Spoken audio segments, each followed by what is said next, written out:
সুপ্রিয় দর্শক, আজ জানাবো পশ্চিমবঙ্গ এবং দেশ বিদেশের বাছাই করা গুরুত্বপূর্ণ তাজা সংবাদ। আপনি যদি আমাদের চ্যানেলে নতুন হয়ে থাকেন তাহলে অবশ্যই আমাদের চ্যানেলটিকে সাবস্ক্রাইব করুন। নিত্য নতুন খবরগুলি আপনাদের কাছে পৌঁছে দেওয়ার জন্য আমরা সদা সর্বদা প্রস্তুত। শুরুতেই দেখে নিব সংবাদ শিরোনাম। শুভেন্দুর মালদহ সফর রুখতে পুলিশি প্রাচীর, সভা ঘিরে চরম উত্তেজনা, ফের হাইকোর্টের দরজায় বিজেপি। উত্তরে ধাক্কা বিজেপি, শতাধিক কর্মী টেনে আরো শক্তি বাড়ল তৃণমূলের।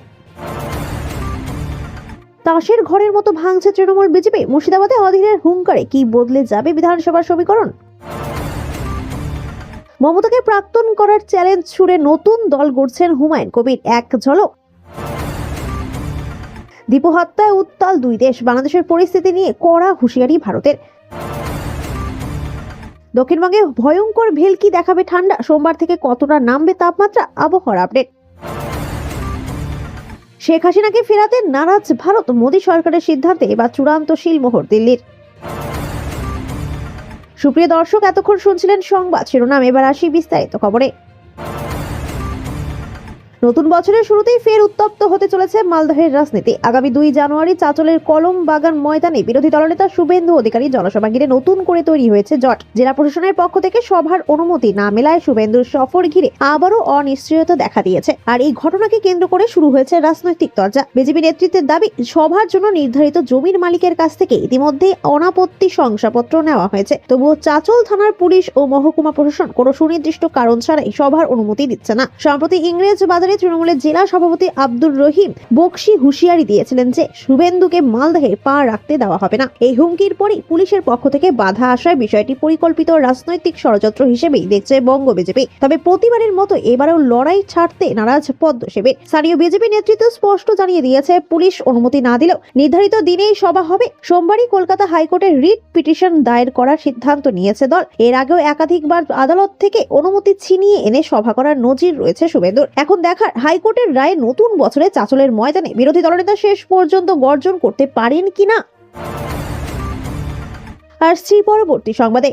উত্তরবঙ্গে পদ্ম শিবিরে ক্ষয়টা শুরু হয়ে গিয়েছিল অনেক আগে থেকেই। এরই মধ্যে এবার বিজেপিতে জোর ধাক্কা ধূপগুড়িতে। বিজেপি ছেড়ে তৃণমূলের যোগদান 20টি পরিবারের প্রায় 100 জনের। তৃণমূল বড় যোগদান সভা করে ফেলল ধূপগুড়ি মহকুমার 12 ঘড়িয়া গ্রাম পঞ্চায়েতে কালালচাঁদ পাড়ায়। এই নতুন যোগদানকে কেন্দ্র করেই এখন জোর চর্চা জেলার রাজনৈতিক মহলে। জলপাইগুড়ি জেলা তৃণমূল কংগ্রেসের সভানেত্রী মহুয়া গোপের হাত ধরে বিজেপি ছেড়ে তৃণমূল কংগ্রেসে গেল ওই 20 পরিবার। যোগদান সভায় শুধু মহুয়া গোপ নন, ছিলেন জেলা সাধারণ সম্পাদক রাজেশ কুমার সিং, জলপাইগুড়ি জেলা পরিষদের কর্মাধ্যক্ষ নূরজাহান বেগম সহ দলের একাধিক নেতা কর্মী। তৃণমূলে এসে বিজেপির বিরুদ্ধে একরাশ ক্ষোভ উগরে দিতে দেখা গেল নতুন কর্মীদের। বিজেপি ছেড়ে তৃণমূলে যোগদান করা অরুণ সরকার খানিক ক্ষোভের সঙ্গেই বলছেন, আগে আমরা সবাই বিজেপিতে ছিলাম, কিন্তু ওদের নীতি ও আদর্শ আমাদের ভালো লাগেনি, তাই শেষ পর্যন্ত দল বদলের সিদ্ধান্ত। একই সঙ্গে 20টি পরিবার আমরা আজ তৃণমূলে চলে এলাম। ভোটের আগে নতুন কর্মীদের পেয়ে উচ্ছ্বসিত এলাকার তৃণমূল নেতৃত্ব। তাদের দাবি, রাজ্যে যেভাবে উন্নয়নের কর্মযজ্ঞ চলছে তাতে মুখ্যমন্ত্রী মমতা বন্দ্যোপাধ্যায় জনমুখী নীতির উপর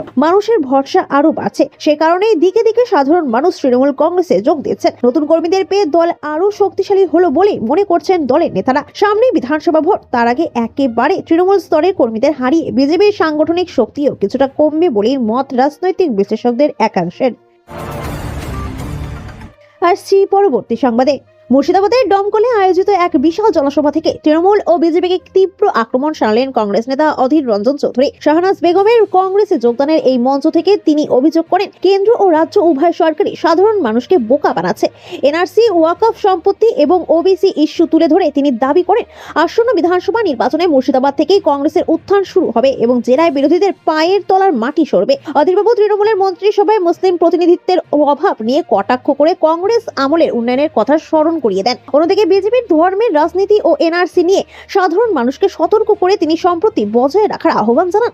মুর্শিদাবাদ ও মালদহকে কংগ্রেসের অবৈধ দুর্গ হিসেবে দাবি করে তিনি জানান, মানুষের স্বতঃস্ফূর্ত ভিড়ই প্রমাণ করছে যে রাজ্যের মানুষ এবার পরিবর্তনের ডাক দিচ্ছে এবং তৃণমূলের ভাঙন নিশ্চিত। আসছি পরবর্তী সংবাদে। তৃণমূলের সাসপেন্ডেড বিধায়ক হুমায়ুন কবির আগামী 22শে ডিসেম্বর নতুন রাজনৈতিক দল গঠনের আনুষ্ঠানিক ঘোষণা করতে চলেছেন। বেলডাঙ্গার প্রস্তুতি মঞ্চ পরিদর্শনকালে তিনি অভিযোগ করেন, দীর্ঘকাল ধরে মুসলমানদের কেবল ভোট ব্যাংক হিসেবে ব্যবহার করা হয়েছে। 2026 সালে বিধানসভা নির্বাচনে রাজ্যের ক্ষমতার চাবিকাঠি মুসলমানদের হাতেই থাকবে বলে তিনি দাবি করেন। হুমায়ুন স্পষ্ট জানান, মুর্শিদাবাদ থেকেই বাংলার ভবিষ্যৎ রাজনীতি নির্ধারিত হবে এবং বর্তমান শাসক দলকে ক্ষমতাচ্যুত করাই তার মূল লক্ষ্য। নির্বাচনের সমীকরণ ব্যাখ্যা করে হুমায়ুন জানান, 294টি আসনের মধ্যে তার দল 135টিতে প্রার্থী দেবে। বাকি আসনে বাম, কংগ্রেস ও আইএসএফ এর সঙ্গে জোটের প্রস্তাব রেখেছেন তিনি। মুখ্যমন্ত্রী মমতা বন্দ্যোপাধ্যায়কে কড়া ভাষায় আক্রমণ করে তিনি বলেন, বিরোধীদের সভা আটকানো গণতন্ত্র বিরোধী কাজ। তার মতে আগামী নির্বাচনে বিজেপি ও তৃণমূল উভয় 100-র নিচে আসন পাবে। অমুসলিম ভাইদের জয় শ্রীরাম ধ্বনির পাল্টায় দ্বিগুণ স্বরে নারায়ে তাকবীর ধ্বনি তোলার হুঙ্কারও দিয়েছেন এই নেতা। আসছি পরবর্তী সংবাদে। বাংলাদেশের হিন্দু যুবক দীপু চন্দ্র দাসকে নৃশংসভাবে পুড়িয়ে হত্যার ঘটনায় তীব্র প্রতিক্রিয়া জানালো ভারত। বিদেশ মন্ত্রকের মুখপাত্র রণধীর জয়সওয়াল স্পষ্ট করেছেন, অপরাধীদের দ্রুত বিচারের আওতায় এনে কঠোর শাস্তি দিতে হবে। সংখ্যালঘুদের ওপর ক্রমাগত হামলায় উদ্বেগ প্রকাশ করে নয়াদিল্লি জানিয়েছে, বাংলাদেশের পরিস্থিতির ওপর তারা কড়া নজর রাখছে। এদিকে দিল্লিতে বাংলাদেশ হাই কমিশনের সামনে বিক্ষোভ নিয়ে ভুল তথ্য ছড়ানোর অভিযোগ উড়িয়ে দিয়েছে ভারত। বিদেশ মন্ত্রক জানিয়েছে, হাই কমিশনের নিরাপত্তা বিঘ্নিত হওয়ার খবরটি সম্পূর্ণ বিভ্রান্তিকর এবং ভিয়েনা কনভেনশন মেনে সকল কূটনৈতিক মিশনের সুরক্ষা নিশ্চিত করতে ভারত প্রতিশ্রুতিবদ্ধ। ময়মনসিংহে দীপু হত্যার বিচার ও সংখ্যালঘুদের নিরাপত্তার দাবিতে এই শান্তিপূর্ণ প্রতিবাদ জানানো হয়েছিল। আসছি পরবর্তী সংবাদে। বড়দিনের আগে শীতের কামড়। রবিবার মরশুমের শীতলতম দিন। কলকাতায় তাপমাত্রা নেমেছে 14 ডিগ্রিতে। হঠাৎ করে তাপমাত্রার এই বড়সড় পতনে কাঁপুনি অনুভূত হতে শুরু করেছে দক্ষিণবঙ্গেও। নতুন সপ্তাহে কি পারদ আরো নামবে?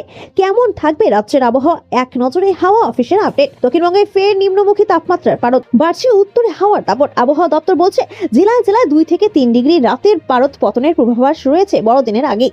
বুধবার থেকে তাপমাত্রা কমবে কলকাতা সহ দক্ষিণবঙ্গে। আগামী সপ্তাহে দক্ষিণবঙ্গের অধিকাংশ জেলায় তাপমাত্রা 14 থেকে 15 ডিগ্রি সেলসিয়াসের ঘরে থাকতে পারে। এছাড়া বাঁকুড়া, পুরুলিয়া, ঝাড়গ্রাম সহ পশ্চিমের জেলাগুলিতে ঠান্ডা আরো বাড়বে। তাপমাত্রা থাকবে 11 থেকে 14 ডিগ্রির মধ্যে। বড়দিন পর্যন্ত এই রকম থাকবে আবহাওয়া। তারপর 26শে ডিসেম্বর থেকে তাপমাত্রা আরো কমবে। আবহাওয়া দপ্তর বলছে, উত্তর পশ্চিম ভারতে তৈরি পশ্চিমী ঝঞ্ঝায় শীতকে বাধা দিচ্ছে। আর এই ঝঞ্ঝার প্রভাবেই পাঞ্জাব থেকে বাংলা পর্যন্ত কুয়াশার বলয় তৈরি হয়েছে। রাজ্য জুড়ে বাড়ছে কুয়াশার দাপট। দৃশ্যমানতাও অনেকটা নেমে যেতে পারে পুরুলিয়া, পশ্চিম বর্ধমান, বীরভূমে।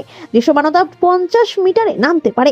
এই 3 জেলায় কুয়াশার জন্য হলুদ সতর্কতা জারি করা হয়েছে। বাকি গোটা দক্ষিণবঙ্গে হালকা থেকে মাঝারি কুয়াশা থাকবে। উত্তরবঙ্গে শীতের আমেজ ভরপুর রয়েছে। দার্জিলিং, কালিম্পং, জলপাইগুড়ি, আলিপুরদুয়ার, কোচবিহারে শীতের দাপট আরো বাড়তে পারে আগামী সপ্তাহে। কিন্তু তাপমাত্রার বড়সড় পতন আপাতত হবে না। কুয়াশার সতর্ক বার্তা রয়েছে একাধিক জেলায়। সকাল ও রাতে প্রচন্ড ভোগাবে কুয়াশা। বৃষ্টির সম্ভাবনা নেই। শুষ্ক আবহাওয়া বিরাজ করবে। আর পরবর্তী সংবাদে। শেখ হাসিনাকে ভারতে আশ্রয় দেওয়ার সিদ্ধান্তে ফের কড়া সমর্থন জানালো বিদেশ মন্ত্রকের সর্বদলীয় সংসদীয় কমিটি। শশী থারুরের নেতৃত্বাধীন এই কমিটি স্পষ্ট জানিয়েছে, মানবিকতা ও ঐতিহ্যের খাতিরেই সংকটে পড়া ব্যক্তির পাশে দাঁড়িয়েছে ভারত। বাংলাদেশের পক্ষ থেকে সাবেক প্রধানমন্ত্রীকে প্রত্যর্পণের লাগাতার চাপ থাকলেও দিল্লির এই অবস্থানে স্পষ্ট যে তাকে হস্তান্তরের কোনো সম্ভাবনা নেই। ভারতের এই দৃঢ় অবস্থান শেখ হাসিনা ও আওয়ামী লীগের জন্য বড়সড় স্বস্তি বয়ে আনলো। কমিটির রিপোর্টে উল্লেখ করা হয়েছে, অস্বস্তির সংকটে থাকা ব্যক্তিদের আশ্রয় দেওয়া ভারতের সভ্যতার অন্যতম নীতি। সম্প্রতি বাংলাদেশের ট্রাইব্যুনাল হাসিনাকে মৃত্যুদণ্ড দেওয়ায় ভারতের এই মানবিক দৃষ্টিভঙ্গি আরো তাৎপর্যপূর্ণ হয়ে উঠেছে। বিদেশমন্ত্রী এস জয়শঙ্কর আগেই জানিয়েছিলেন, হাসিনার দেশে ফেরার বিষয়টি একান্তই তার ব্যক্তিগত সিদ্ধান্ত। এবার সংসদীয় কমিটির এই আনুষ্ঠানিক শিলমোহরের ফলে বিষয়টি কেবল সরকারের নয়, বরং ভারতের সামগ্রিক রাজনৈতিক ঐক্যমত্যে পরিণত হলো।